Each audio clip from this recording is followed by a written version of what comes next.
Assalamualaikum warahmatullahi wabarakatuh. Perkenalkan, nama saya Mulyana Zahra dengan NIM 2523116. Di sini saya akan menjawab soal UAS. Yang soal pertama ada jelaskan arti penting mata kuliah harmonisasi sains dan agama bagi mahasiswa calon guru bahasa Inggris seperti saya. Pentingnya mata kuliah harmonisasi sains dan agama sendiri yaitu mata kuliah ini memiliki peran yang signifikan dalam membentuk pola pikir dan karakter mahasiswa calon guru bahasa Inggris. Sebagai calon pendidik,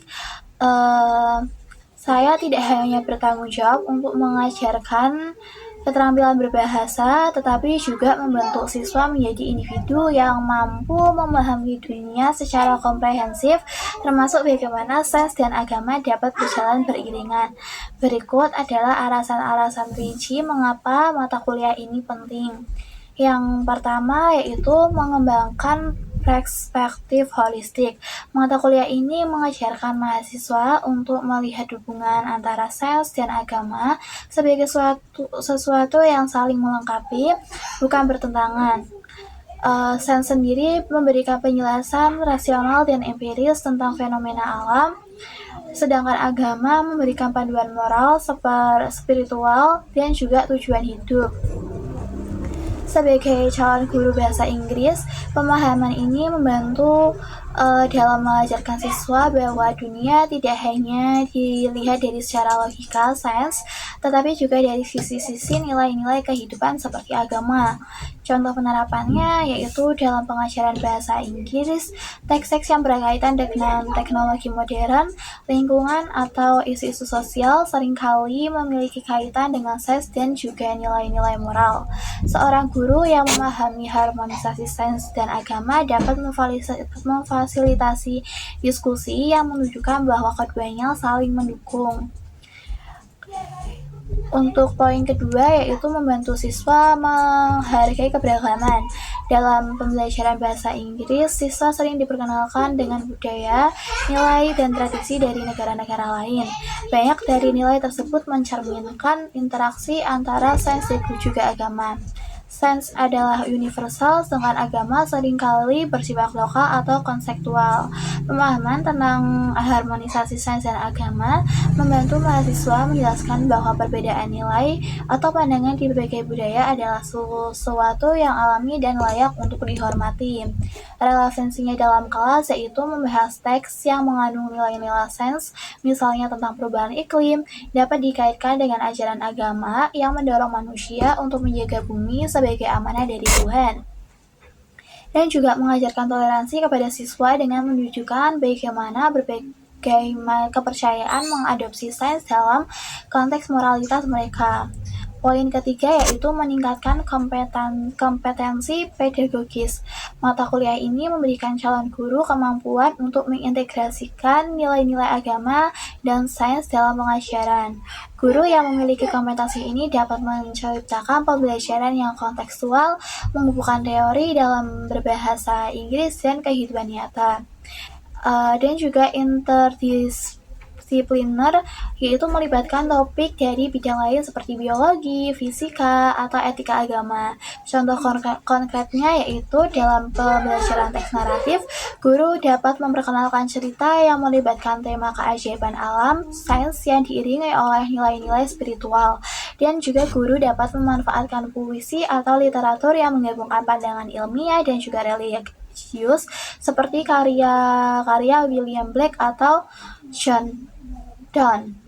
Poin keempat yaitu menanamkan nilai-nilai pendidikan karakter. Sebagai calon guru, saya memiliki peran besar dalam membentuk karakter siswa. Dengan mempelajari harmonisasi sains dan agama, saya dapat menjadi teladan yang mampu mengajarkan yang pertama yaitu kritisisme ilmiah. Ini mengajarkan siswa untuk berpikir kritis terhadap fenomena ilmiah. Juga yang kedua ada keseimbangan moral dan etika. Ini mengajarkan ajaran agama sebagai pedoman untuk menjaga keseimbangan etika dalam eksplorasi sains. Relevansi dalam pendidikan karakter yaitu menggunakan isu-isu nyata seperti pemanasan global untuk membangun diskusi tentang bagaimana ilmu pengetahuan dapat dimanfaatkan tanpa melupakan nilai moral agama. Juga dapat membantu siswa memahami bahwa ilmu pengetahuan yang digunakan tanpa panduan moral bisa berdampak negatif. Poin kelima yaitu mendorong penguasaan kecakapan abad ke-21. Salah satu tujuan pendidikan modern adalah membekali siswa dengan keterampilan abad ke-21 seperti yang pertama ada berpikir kritis dan juga kreatif. Ini mengintegrasikan sains dan agama membantu mahasiswa berpikir kritis tentang hubungan antara fakta ilmiah dan juga nilai spiritual. Terus juga yang kedua ada komunikasi dan juga kolaborasi. Ini mengajarkan bahwa siswa untuk berdialog dengan orang lain dari latar belakang agama atau pandangan yang berbeda. Sebagai guru bahasa Inggris, saya akan saling membimbing siswa dalam diskusi kelompok, debat, ataupun presentasi. Dengan pemahaman tentang harmonisasi sains dan agama, saya dapat mengarahkan siswa untuk berdiskusi secara logis dan juga beretika. Untuk yang paling keenam yaitu relevansi dengan kurikulum global. Di era globalisasi ini, isu-isu besar seperti perubahan iklim, bioetika, atau kecerdasan buatan menjadi perhatian dunia. Mata kuliah ini mempersiapkan mahasiswa untuk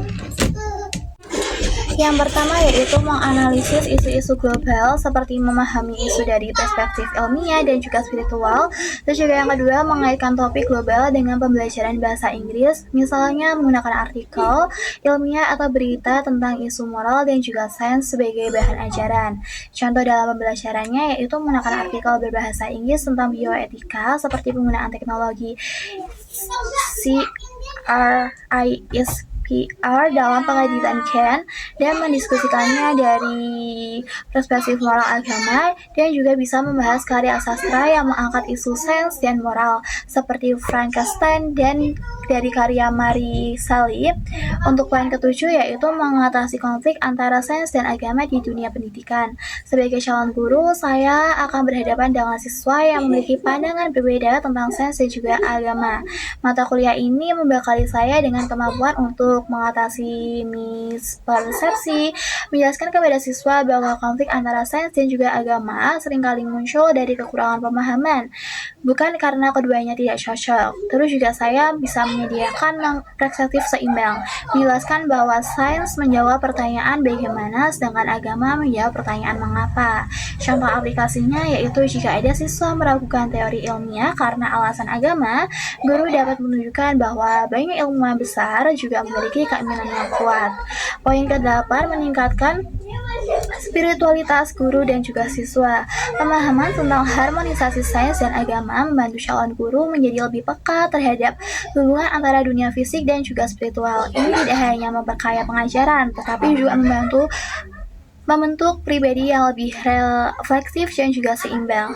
Contoh dalam kehidupan guru yaitu menggunakan waktu mengajar untuk menanamkan nilai-nilai positif kepada siswa seperti kejujuran, rasa ingin tahu, dan juga rasa hormat terhadap ciptaan Tuhan.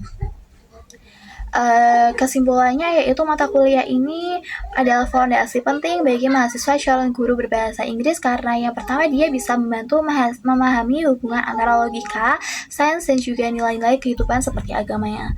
Terus juga yang kedua dia meningkatkan kemampuan mengajar dan juga integrasi sains dan agama dalam pembelajaran bahasa Inggris. Yang ketiga bisa membentuk karakter pribadi yang seimbang antara intelektual, moral, dan juga spiritual.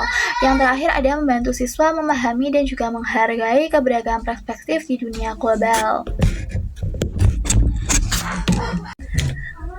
Untuk soal kedua ada dalam kaitan dengan Carl Lieber, jelaskan pemikiran dia tentang 4 kuadran hubungan sains dan juga spiritualitas.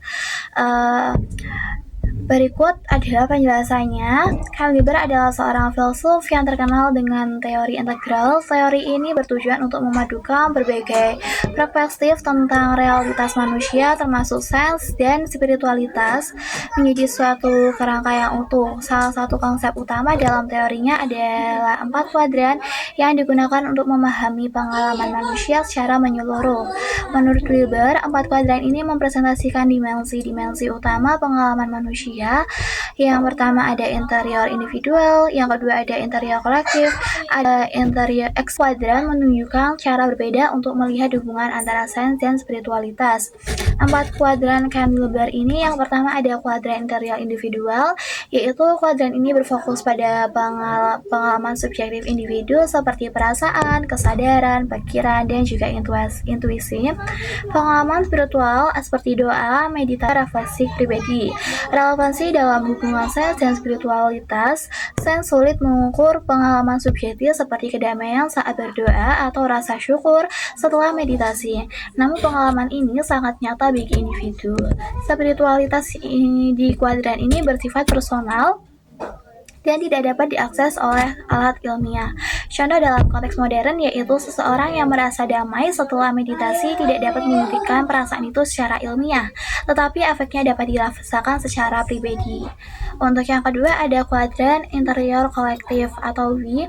Kuadran ini mencakup nilai-nilai budaya dan juga tradisi bersama dalam suatu kelompok atau juga komunitas. Contohnya yaitu ritual keagamaan, nilai-nilai spiritual, dapat kepercayaan bersama dalam sebuah komunitas. Relevansi dalam hubungan sains dan spiritualitas, yaitu spiritualitas di kuadran ini tidak hanya tentang pengalaman individu, tetapi juga bagaimana pengalaman tersebut terhubung dengan komunitas. Sains dapat membantu menjelaskan manfaat sosial dan ritual keagamaan seperti meningkatkan rasa kebersamaan, tetapi tidak dapat sepenuhnya memahami nilai simbolis dan makna spiritualnya. Contoh dalam konteks modern yaitu perayaan keagamaan seperti Natal atau Idul Fitri membawa nilai kebersamaan yang mempengaruhi cara orang hidup dan berpikir sebagai komunitas. Untuk poin ketiga yaitu kuadran eksterior individual atau IT. Kuadran ini berfokus pada aspek objektif individu yang dapat diukur seperti aktivitas otak, fisiologi tubuh, atau juga perilaku seseorang. Relevansi dengan hubungan sains dan spiritualitas ini, sains sangat kuat dalam memahami kuadran ini karena berfokus pada hal-hal yang dapat diukur secara empiris. Contohnya yaitu penelitian yang menunjukkan bagaimana meditasi atau doa mempengaruhi aktivitas otak seperti meningkatkan gelombang alfa yang terkait dengan rasa tenang. Contoh dalam konteks modern yaitu ilmu neurologi dapat mengukur perubahan kimiawi di otak saat seseorang bermeditasi, tetapi tidak dapat menjelaskan sepenuhnya pengalaman subjektif yang dirasakan individu secara meditasi. Yang keempat ada kuadran eksterior kolektif atau IS. Kuadran ini mencakup sistem sosial, struktur, dan juga institusi eksternal. Contohnya institusi agama, organisasi ilmiah, atau sistem pendidikan. Relevansi dengan hubungan sains dan spiritualitas ini, sains dapat menganalisis struktur dan dinamika institusi spiritual, seperti bagaimana organisasi keagamaan mempengaruhi masyarakat, dan juga spiritualitas di kuadran ini lebih terlihat dalam cara komunitas atau institusi membangun sistem yang mencerminkan nilai-nilai agama atau kepercayaan.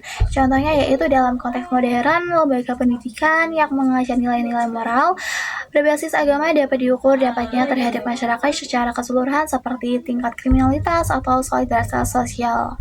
Kesatuan 4 kuadran, Ken Wilber menekankan bahwa keempat kuadran ini saling melengkapi dan tidak bisa dipisahkan. Kuadran kiri interior fokus pada pengalaman subjektif dan juga nilai-nilai bersama, sedangkan kuadran kanan atau eksterior ini fokus pada fakta objektif yang dapat diukur. Dalam hubungan sains dan spiritualitas, sains cenderung bekerja di kuadran eksterior yang dapat diukur, sedangkan spiritualitas sendiri lebih menonjol di kuadran interior yang hanya bisa dirasakan. Hanya dengan mengintegrasikan keempat kuadran, kita dapat memahami realita manusia secara menyeluruh. Contoh studi kasusnya yaitu meditasi interior individual I, kedamaian batin yang dirasakan oleh individu selama meditasi. Interior kolektif V, tradisi meditasi dalam agama atau komunitas tertentu. Eksterior individual IT, aktivitas otak yang diukur selama meditasi. Dan eksterior kolektif atau ILS ini institusi yang mempromosikan meditasi sebagai bagian dari kesehatan mental atau spiritualitas. Kesimpulannya yaitu teori 4 kuadran Ken Wilber memberikan kerangka kerja yang holistik untuk memahami hubungan antara sains dan spiritualitas. Sains dan spiritualitas tidak harus bertentangan tetapi saling melengkapi. Setiap kuadran memberikan cara pandangan yang berbeda, dari pengalaman individu hingga pengaruh sosial yang lebih besar, dan juga dengan mengintegrasikan semua kuadran kita dapat memahami manusia sebagai makhluk yang kompleks baik dari sisi ilmiah maupun spiritual. Terima kasih.